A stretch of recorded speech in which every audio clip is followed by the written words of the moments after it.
दोस्तों नमस्कार। दोस्तों इस वीडियो में हम देखने वाले हैं ज्योग्राफी के महत्वपूर्ण क्वेश्चंस जो आपके अपकमिंग एग्जाम रेलवे एनटीपीसी और रेलवे ग्रुप डी के लिए इम्पॉर्टेंट हैं। दोस्तों इसके बाद मैं पॉलिटी, हिस्ट्री और रेलवे के सिलेबस के अकॉर्डिंग जो बहुत ही महत्वपूर्ण विषय है वो है साइंस। साइंस से अधिकतर प्रश्न पूछे जाएंगे और इसके साथ ही मैं करंट के भी वीडियो आपको प्रोवाइड कराऊंगा। और इस आज की वीडियो में हम देखने वाले हैं भूगोल के महत्वपूर्ण प्रश्न। ये है पार्ट 3। तो चलिए वीडियो को शुरू करते हैं। सबसे पहला जो प्रश्न है वो ये है कि तंबाकू के उत्पादन में भारत का विश्व में कौन सा स्थान है। तो तंबाकू के उत्पादन में भारत का स्थान है तीसरा और पहले नंबर पे है चाइना। भारत में आधुनिक लौह इस्पात उद्योग का वास्तविक प्रारंभ किस स्थान पर स्थापित कारखाने के साथ हुआ। तो वो जगह है कुल्टी। भारत में सीमेंट उत्पादन में अग्रणी राज्य कौन सा है। तो वो है राजस्थान। स्वतंत्रता से पूर्व कौन सा भारतीय क्षेत्र काला पानी के नाम से जाना जाता था। तो वो है अंडमान निकोबार द्वीप समूह। निम्न में से कौन सा हैदराबाद का जुड़वा नगर है। तो हैदराबाद का जो जुड़वा नगर है वो है सिकंदराबाद। भारत का एकमात्र शीत मरुस्थल कौन सा है। तो वो है लद्दाख। और अगर पूछे एकमात्र ग्रीष्म मरुस्थल कौन सा है तो वो है थार। सुंदरवन का डेल्टा कौन सी नदी बनाती है। तो वो नदियां हैं गंगा और ब्रह्मपुत्र। नाथुला दर्रा किस राज्य में स्थापित है। तो वो है सिक्किम राज्य। और ये बहुत ज़्यादा इंपॉर्टेंट प्रश्न है। बोमडीला दर्रा भारत के किस राज्य में है। तो बोमडीला है अरुणाचल प्रदेश में। गंगा और ब्रह्मपुत्र का उद्गम क्रमशः किस स्थान से हुआ है। तो जो गंगा है उसका उत्तराखंड से और जो ब्रह्मपुत्र है उसका तिब्बत से। निम्नलिखित नदियों में से किसका उद्गम स्थान भारतीय क्षेत्र में नहीं हुआ है। तो ब्रह्मपुत्र का जो है वो भारतीय क्षेत्र से नहीं हुआ है। जोजिला दर्रा किस राज्य में स्थित है। जोजिला दर्रा तो वो है जम्मू एंड कश्मीर में। तिब्बत में बहने वाली नदी सांगपो निम्नलिखित में से किससे होकर भारत में प्रवेश करती है। तो अरुणाचल प्रदेश से। और सांगपो किसका नाम है, ब्रह्मपुत्र का ही नाम है। तो दिहांग, सांगपो, ब्रह्मपुत्र ये सभी नाम ब्रह्मपुत्र नदी के ही है। और इसका बांग्लादेश में नाम है जमुना। सिंधु नदी की लंबाई उतनी ही है जितनी कि ब्रह्मपुत्र की। यह लंबाई कितनी है। तो 2900 किलोमीटर। निम्नलिखित में से कौन सा दर्रा हिमाचल प्रदेश में स्थित नहीं है। तो वो है जेलेपला। ये कहाँ पर है, ये है जम्मू एंड कश्मीर में। बुर्जिल और जोर्जिला दर्रा निम्नलिखित में से किस राज्य में है। तो ये है जम्मू कश्मीर में। तो अब आप याद रख लो, जेलेपला, बुर्जिल, जोजिला ये कहाँ पर है, जम्मू एंड कश्मीर में। और 2 दर्रे और हैं जम्मू एंड कश्मीर के। टोटल 5 दर्रे हैं जो इम्पॉर्टेंट हैं।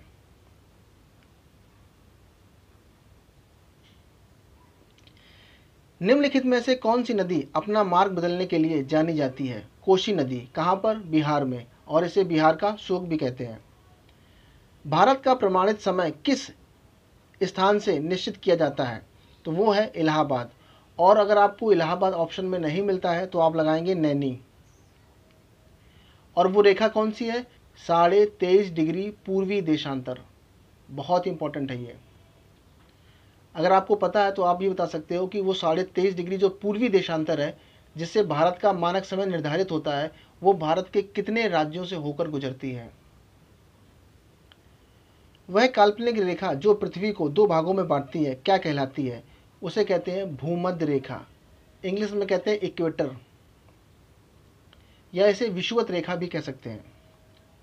वे 2 प्रमुख नदियां कौन सी हैं जो अमरकंटक पठार से निकलती हैं परंतु वे अलग अलग दिशाओं में बहती हैं। तो वो है नर्मदा और सोन।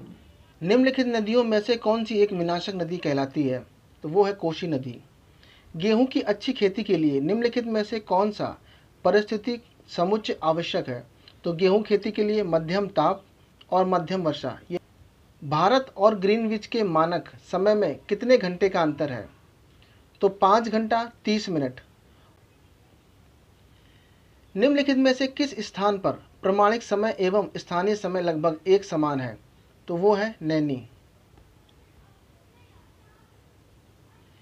निम्नलिखित में से कौन सी नदी बंगाल का शोक कहलाती है? तो दामोदर नदी। और बिहार का शोक कोसी नदी। तवा किसकी सहायक नदी है? तो वो है नर्मदा की। यू आकार की घाटियों का विकास किस प्रकार के क्षेत्र में होता है? तो हिमानी क्षेत्र में। जापान को पहले किस नाम से जानते थे? तो जापान को कहते थे निप्पन। विश्व प्रसिद्ध उलंग किस्म की चाय निम्न में से किस देश में पैदा की जाती है? तो वो देश है ताइवान। सर्वप्रथम पृथ्वी की त्रिज्या मापने वाला विद्वान निम्न में से कौन था? तो वो थे एरिस्टोस्थनीज।